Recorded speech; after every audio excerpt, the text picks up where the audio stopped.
voted against that. That just seems unreasonable to me. We're not holding anybody accountable at the state level, so I guess it doesn't surprise me that they decided not to hold pharmaceuticals accountable.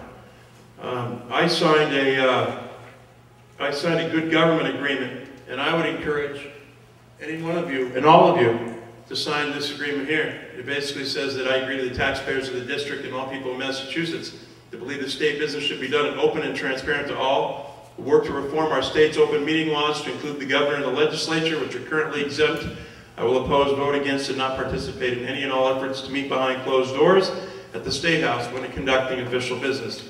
I believe that's what our founding fathers meant to have our legislature work like. Thank you, Mr. Roy. We do have time for one additional question prior to closing statements.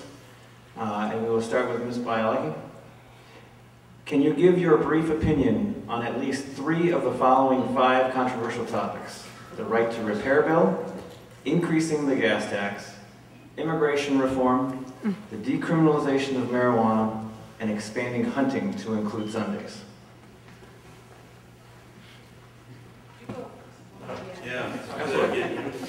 The 5 again are the right to repair bill, increasing the gas tax, immigration reform, the decriminalization of marijuana, and lastly, expanding hunting to include Sundays.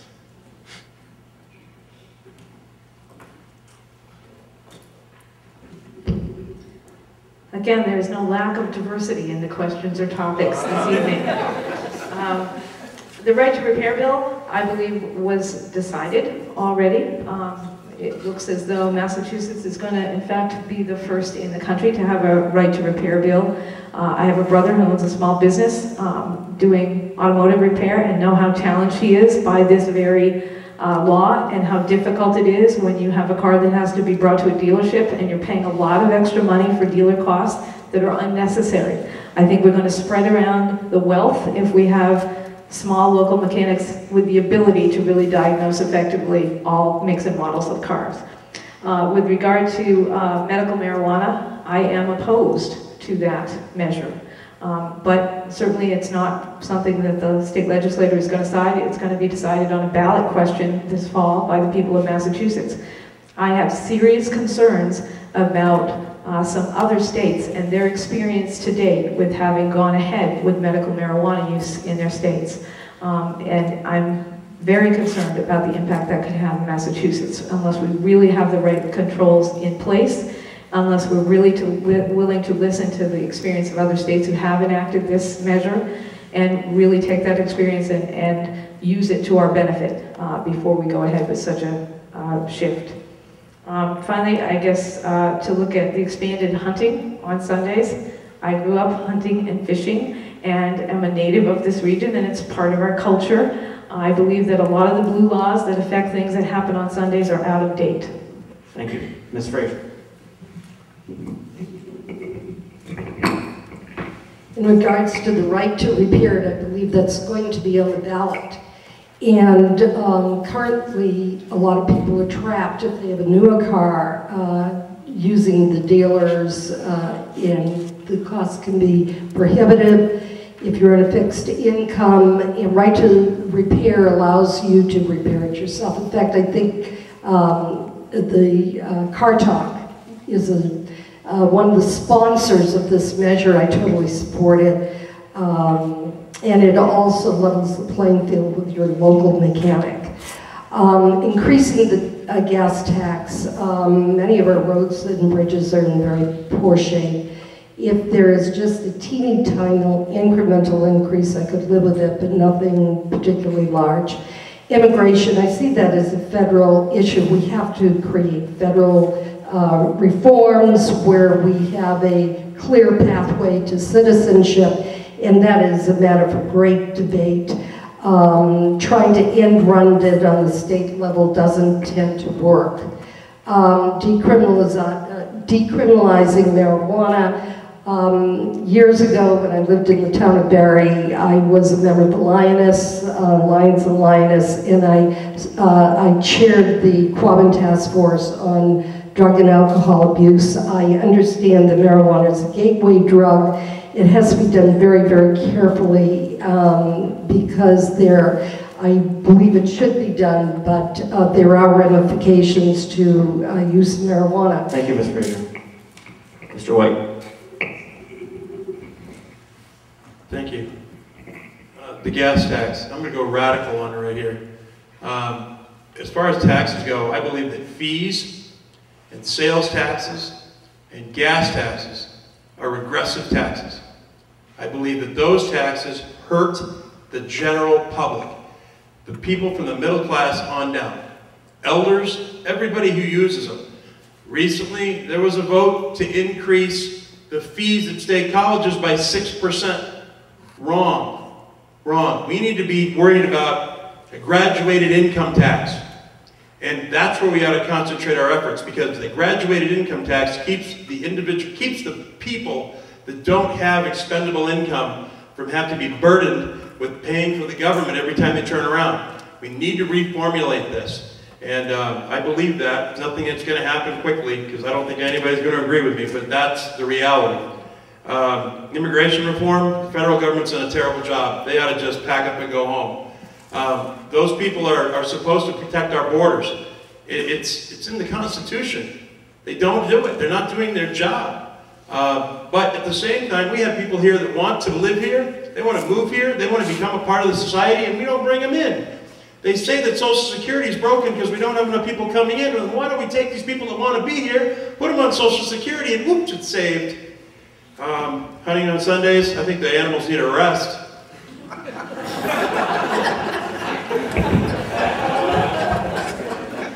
And Representative Anders.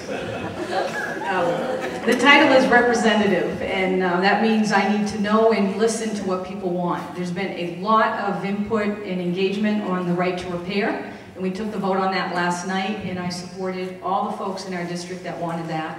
So that passed, proud to say that. On gas tax, again, a lot of input from the citizens. People can't afford more out of their pocket, okay? Not now. And I come from business. I'm not going to go spend more money until I'm sure the money we're spending is being spent well. Our gas tax goes to the MBTA. We are not running that huge institution well at all. We're borrowing money to keep it afloat, and we continue to put money in. We need to fix it, save some money, and then see where we are. We should be reducing the gas tax because people, particularly out here, need a little relief on transportation and in their pocketbook. On the other three areas, immigration, hunting on the weekend, Sunday, and on decreasing and minimizing marijuana or medical marijuana. I need to hear from more people, and I'd like to get input on that before I take a decision, because those are very important issues, and it's important for me to know where folks are in our district. All right, now we move on to our closing statements, and they are in the reverse order of the opening statements. So we will start at the far end of the table with Mr. White.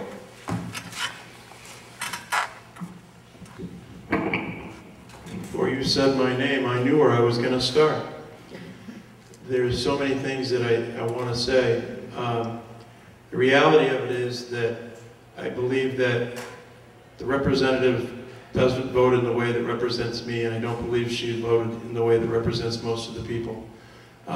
She voted against the 3 strikes law originally back in November until they dropped a lot of things out of it. I don't know what the reason was, but it seemed to me rather odd that they had to drop crimes on elders, violent crimes on elders with a gun, crimes on pregnant women, crimes on mentally retarded. Those all had to get dropped, and it was finally supported. I would have voted for it all the way around, because I believe that there are certain people that when they do violent things, we've got to at some point give up. We can put people back out on the street, give them another chance, but you know what? If you just can't contain yourself, knock it off. We've got to put you away and contain you.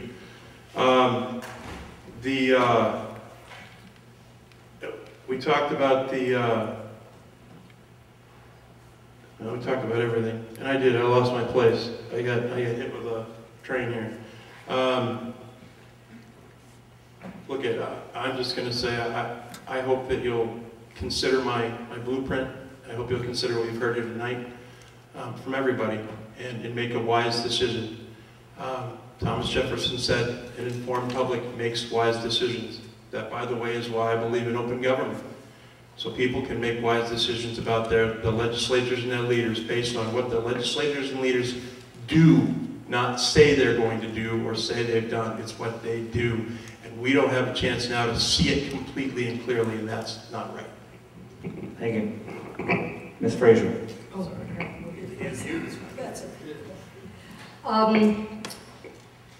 I spent 5 years working at the State House. I have a very strong understanding, and I've spent 3 decades of working on legislative matters in one fashion or another.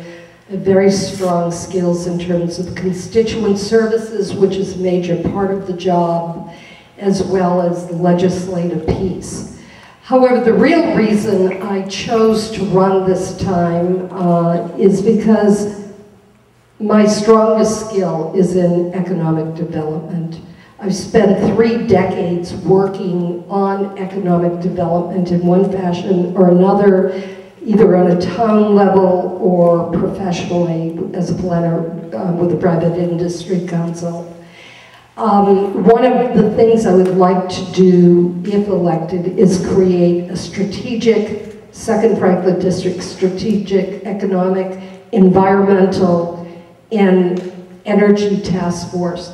The centerpiece of it has to be green energy of whatever nature.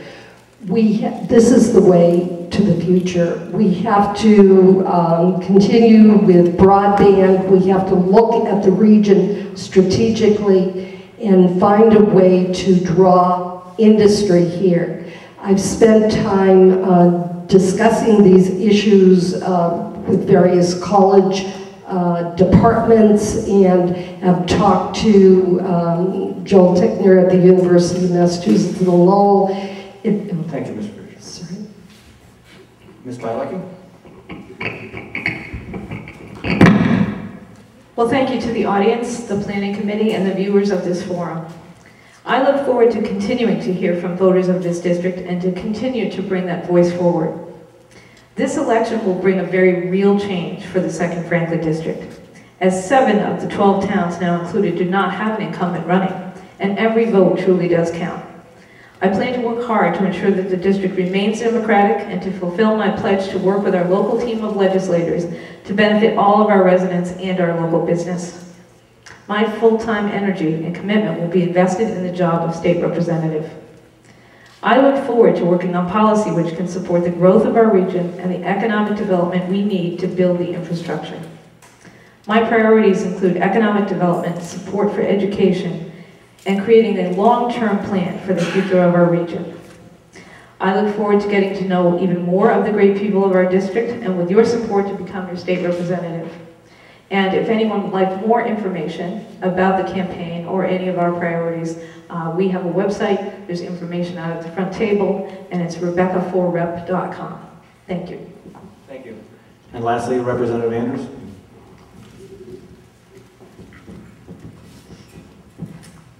Thank you, and I continue to pledge our support and our full engagement to serve the towns and citizens of this new and old 2nd Franklin. My focus will continue to be economics and jobs. I've brought over $70 million to the current district. We have a 10-year plan on economic development. We've had 4 meetings and we're doing a business roundtable. We're looking for investors. If you know people have money and are doing startups, let's get connected. I come from business, I know how to attract business, and I want to put that in play here in the North Quabbin and bring that capacity to the field and in the new 7 towns. So jobs and economic development will continue to be the #1 priority, education, renewable resources, and vibrant communities. I can't do it without you. I need your vote, and I need your support, please. What I will continue to bring is requisite skills.